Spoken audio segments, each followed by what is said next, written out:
ওকে, আমরা হচ্ছে মাসি পিসি গল্পটি আলোচনা করছিলাম। এটা হচ্ছে দ্বিতীয় পর্ব। প্রথম পর্ব পর্যন্ত আমরা জানি যে যে কৈলাস আর যে বুড়ুর রহমান আছে, ওই বুড়ুর রহমান কংক্রিটের পুলের কাছে খড় তুলছিল, আর সেখান দিয়ে আসে কারা? মাসি পিসি।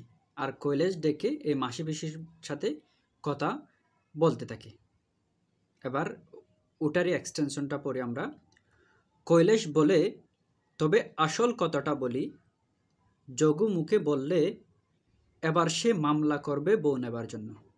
অর্থাৎ কথাটা বলতেছে আর কি, তার বিয়ে করা বউকে তোমরা আটকে রেখেছো বদমতলবে, অর্থাৎ খারাপ উদ্দেশ্যে। মামলা করলে বিপদে পড়বে।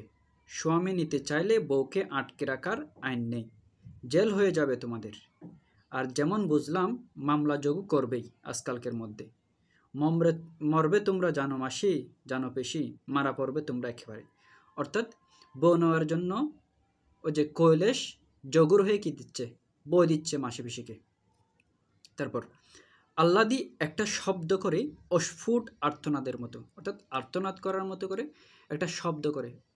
অস্ফুট অর্থ হচ্ছে বা অস্পষ্টভাবে, যারা ফুটে ওঠেনি সুন্দর করে।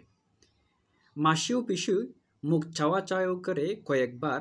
মনে হয় তাদের একই কথা উদয় হয়েছে। চোখে চোখে চেয়ে সেটা শুধু জানাজানি করে নিল তারা। অর্থাৎ ওদেরকে কৈলাস এগুলো বললো, অর্থাৎ মামলা করবে, তোমরা জেলে যাবে বা তোমরা বিপদে পড়বে, এগুলো বললো। তারপর এর একটা উত্তর দিতে হবে। তো এই উত্তরটা মাসি দিবে, কিন্তু দুইজনের সম্মতিক্রমে দিবে আর কি। সেজন্য তারা একজন অপরের দিকে চেয়ে চেয়ে অর্থাৎ কী উত্তর দিব সেটা সিদ্ধান্ত নিল বা ঠিক করলো। তাহলে এবার উত্তরটা দিচ্ছে। মাসি বলল, জেলে নয় গেলাম কৈলাস, কিন্তু মেয়া যদি স্বামীর কাছে না যেতে চায় কোন হবার বই? বলে মাসি বড় শালতির খড় ঠেকানো বাদ ছেড়ে দিয়ে লগি গুজে দেয় কাঁদায়। অর্থাৎ তারা যে কী করছিল, দাঁড়াচ্ছিল, এখন তারা চলে যাচ্ছে আবার। পিসি তর তর করে পেছনে গিয়ে লগি কাদায় গুজে হেলে পড়ে শরীরে বারে সরু লম্বা শালতিটাকে এগিয়ে দেয় বাটার টানের বিপক্ষে। বেলা একরকম নেই, ছায়া নেমেছে চারিদিকে। তারপর হচ্ছে শকুনরা উড়ে এসে বসেছে পাতা শূন্য শুকনো গাছটায়। এটা খুব গুরুত্বপূর্ণ একটা লাইন। শকুনরা কখন আসে? শকুনরা হচ্ছে যখন দুর্ভিক্ষ চলে, অর্থাৎ মানুষ মারা যায়, পশু পাখি মারা যায়, তখন তাদেরকে গোস্ত খাওয়ার জন্য বা তাদের মাংসগুলো খাওয়ার জন্য ওই শকুনরা আসে। অর্থাৎ এই যে প্রেক্ষাপটটা কি বোঝাচ্ছে, এটা দিয়ে এই লাইনটা দিয়ে প্রেক্ষাপটটা দুর্ভিক্ষের সময়টা বোঝাচ্ছে। তাহলে কি বলছে? শকুনরা উড়ে এসে বসছে পাতা শূন্য শুকনো গাছটায়। এই লাইনটা খুব সুন্দর করে মনে রাখবা। একটা শকুন উড়ে গেলেও এই আশ্রয় ছেড়ে অল্প দূরে আরেকটা গাছের দিকে ডাল ছেড়ে উঠতে আর নতুন ডালে গিয়ে বসতে কি তার পাকা জাপটানি। অর্থাৎ পাকা জাপটানি, তার কি পাকা জাপটানি বলতে এখানে তার আনন্দটা বোঝানো হচ্ছে। যেহেতু মানুষ মারা যাচ্ছে, সে খেতে পাচ্ছে, সেজন্য তার একটা আনন্দই আছে। অর্থাৎ খুব সুন্দর করে পাকাটা জাপটাতে পারতেছে। এবার মায়ের বোন মাসি আর বাপের বোন পিসি ছাড়া বাপের ঘরের কেউ নেই আল্লাদের। অর্থাৎ এখন আল্লাদের পরিবারের বর্ণনা দেব। অর্থাৎ আল্লাদের কেউ নেই। কে আছে? শুধু হচ্ছে আল্লাদির মায়ের বোন মাসি আছে, আর বাপের বোন কে আছে? পিসি আছে। দুর্ভিক্ষ দুর্ভিক্ষ কোনো মতে টেকিয়েছিল তার বাপ। অর্থাৎ যে দুর্ভিক্ষ চলতেছিল, ওই দুর্ভিক্ষে কিন্তু তার বাপ কি যায়, তার বাপ কোনো মতে টেকেছিল, অর্থাৎ পরিবারটাকে কোনো মতে বাঁচিয়ে নিয়েছিল আর কি দুর্ভিক্ষ থেকে। কোনোভাবে কষ্টবিষ্ট করে দুর্ভিক্ষ থেকে তারা বেঁচে গিয়েছিল। কিন্তু মহামারীর একটা রোগটা কি? কলেরায় সে, তার বউ আর ছেলেটা শেষ হয়ে গেল। অর্থাৎ আল্লাদির বাপ, আল্লাদির মা এবং তার ভাই, এই তিনজন কিন্তু কি গেল? মারা গেল। এটা কিন্তু দুর্ভিক্ষের কারণে মারা যায়নি, সেটা হচ্ছে মহামারীর কারণে মারা গেছে। এটা কিন্তু মনে রাখবা। মাসি পিসি তার আশ্রয়ে মাথা গুঁজে আছে অনেক দিন। অর্থাৎ মাসি পিসি তার বাবার আশ্রয়ে আছে কিন্তু অনেক দিন ধরে। দূর ছায় সয়ে, অর্থাৎ কি তাচ্ছিল্য বা অবজ্ঞা সয়ে আর কি। দূর ছায় সয়ে অর্থ হচ্ছে তাচ্ছিল্য, অবজ্ঞা ইত্যাদি সয়ে আর কি। আর কুড়িয়ে পেতে কে অর্থাৎ কষ্টবিষ্ট করে আর কি, কি করে চাষাবাদ করে ইত্যাদি করে। কুড়িয়ে পেতে গিয়ে নিরাশ্রয় বিধবারা যেমন থাকে, ওভাবে কিন্তু মাসি পিসিরা থাকতো। নিজেদের ভরণ পোষণের জন্য কিছু তারা রোজগার করত। ধান বেঁধে মানুষের ঘরে ধান বেঁধে দিয়ে তারা কী করতো, রোজগার করতো। কাঁথা চালাই করে ডালের বড়ি বেচে তারা কী করতো, রোজগার করতো। ডালের বড়ি হচ্ছে এটা যে চাল কুমড়া আছে আমাদের, ওই চাল কুমড়া আর বিভিন্ন কি দিয়ে ডাল পিষে একটা গোলাকার বা একটা বিভিন্ন শেপ দিয়ে কী করা হয়, একটা খাদ্য তৈরি করা হয়। ওটা হচ্ছে শুকানো হয়, শুকিয়ে তোমার তরকারি দিয়ে রান্না করা হয়, এটা হচ্ছে ডাল। ওরা বানাতো এবং বেচতো। ডালের বড়ি বেচে হুগলা খেতে। হুগলা অর্থ হচ্ছে কি, হুগলা হচ্ছে ঠিক সেরকম যে ফাটি, যে আমরা যে ফাটি বানাই, ওই যে ফাটি কী করা, পাটির ব্যাত ওটা করতো আর কি। হুগলা খেতে শাক পাতা ফলমূল ডাঁটা করিয়ে এটা ওটা জোগাড় করে শাক পাতা কুরকুরু বুঝন। খুদকুরু অর্থ হচ্ছে খুদকুরু, এটা হচ্ছে ওই যে ছালের যে ভাঙ্গা অংশ, ছাল যখন কি করা হয় মেশিনে দেওয়া হয়, ওখানে যে ছালের যে ভাঙ্গা অংশ থাকে ওগুলাকে কি বলা হয়, খুদ বলা হয়। কুরু অর্থ হচ্ছে কুঁড়া আর কি, অর্থাৎ ছালের যে চামড়া ওটা হচ্ছে কুরু। তাহলে খুদকুরু ভোজন করতো, অর্থাৎ নিম্নমানের খাবার খেতে, ওটা বোঝানো হচ্ছে আর কি। শাক পাতা খুদকুরু ভোজন, বছরে 2 জোড়া থান পরন, অর্থাৎ সস্তা দামের 2 জোড়া কী করতো, থান কাপড় তারা পরতো। খরচ এই বছরের পর বছর ধরে কিছু পুঁজি পর্যন্ত হয়েছিল দুজনের। তারা কিছু পর্যন্ত ক্যাপিটাল বা তারা সঞ্চয় করেছিল।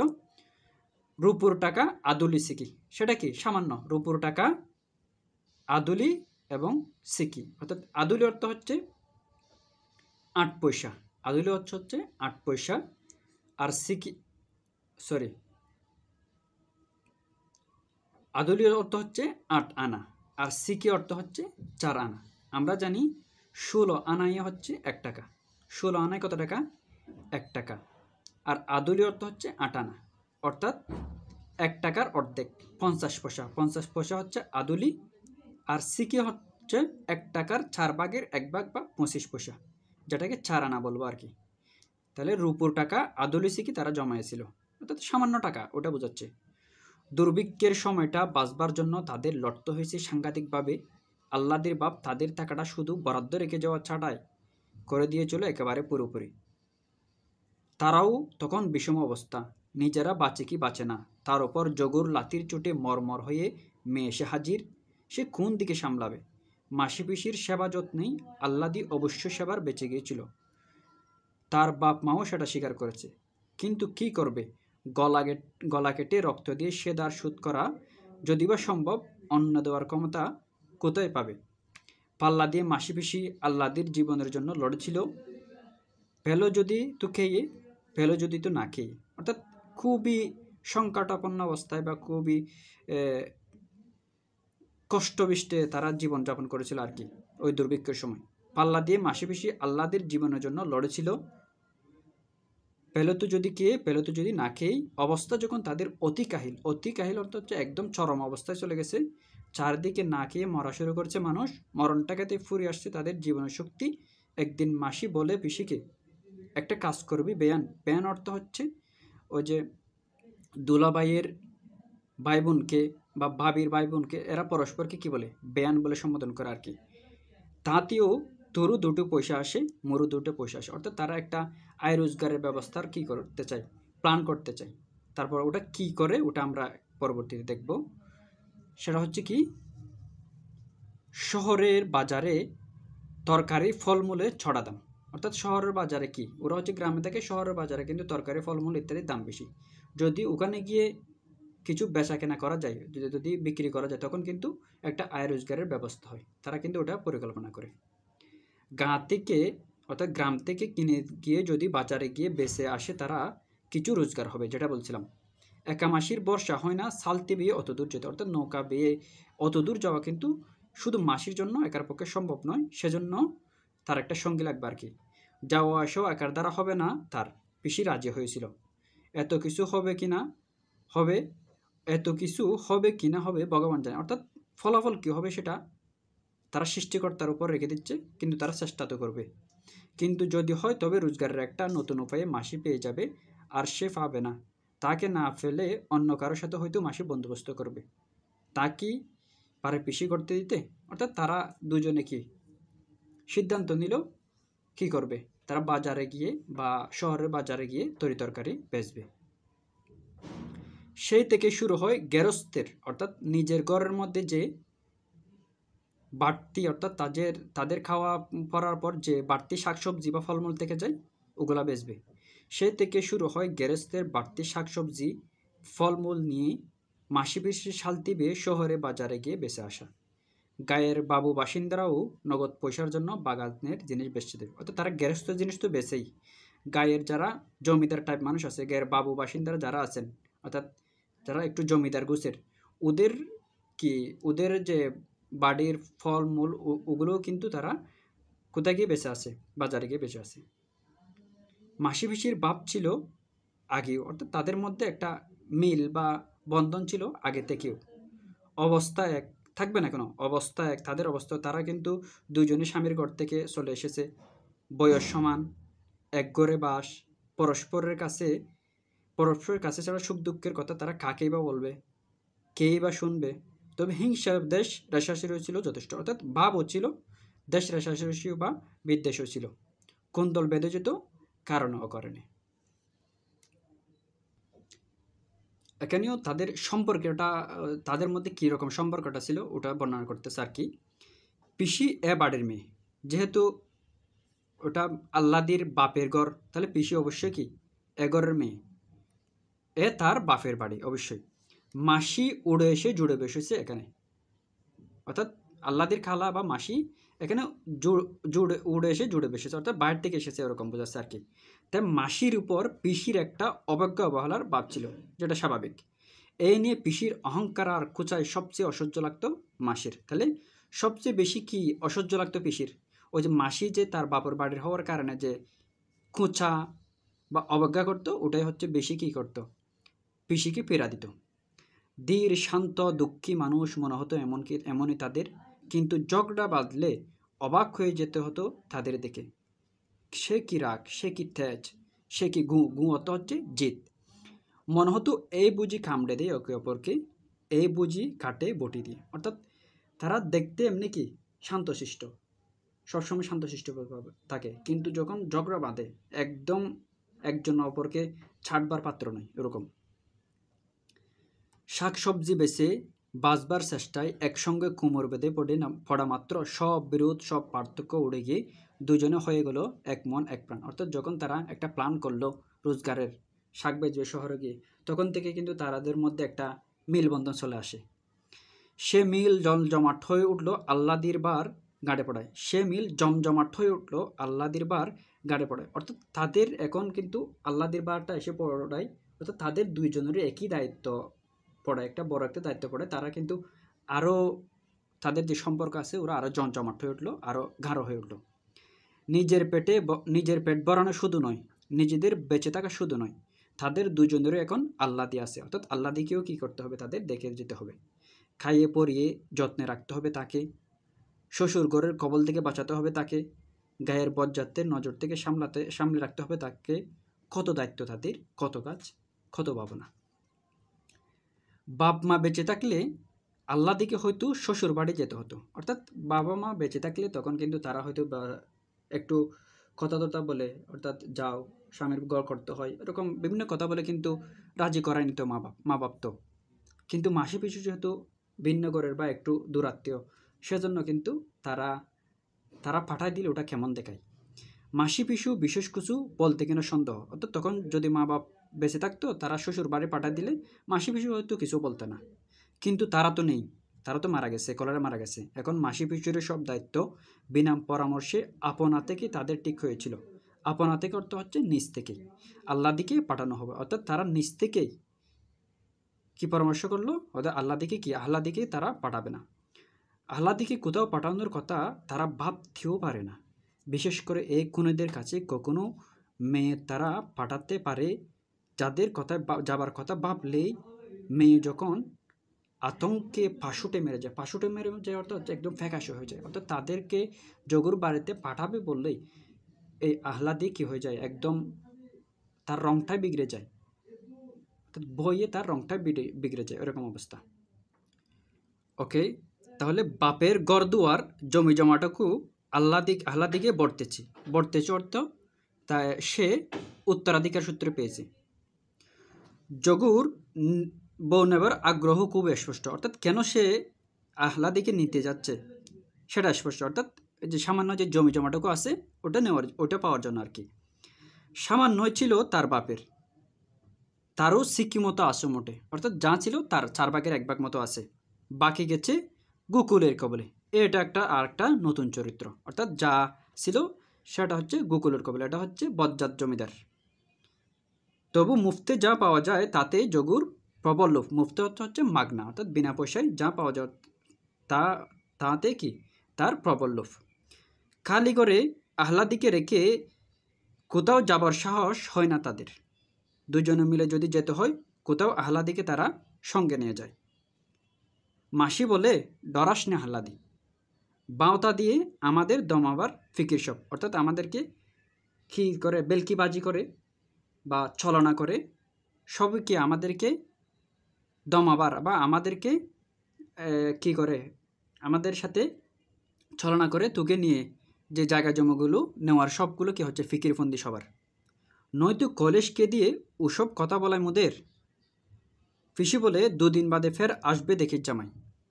তখন সুদুলে বলবে, সুদুল অর্থাৎ জিজ্ঞেস করলে বলবে, কই না, আমি তো সব কিছু বলিনি কৈলেশকে, অর্থাৎ কৈলেশকে যে কতগুলো আমরা কথা বলছি, মানে আমরা তাকে ডরাই না এগুলো যেগুলো বলছে ওগুলা না করবে আর কি, অর্থাৎ মিথ্যা বলবে।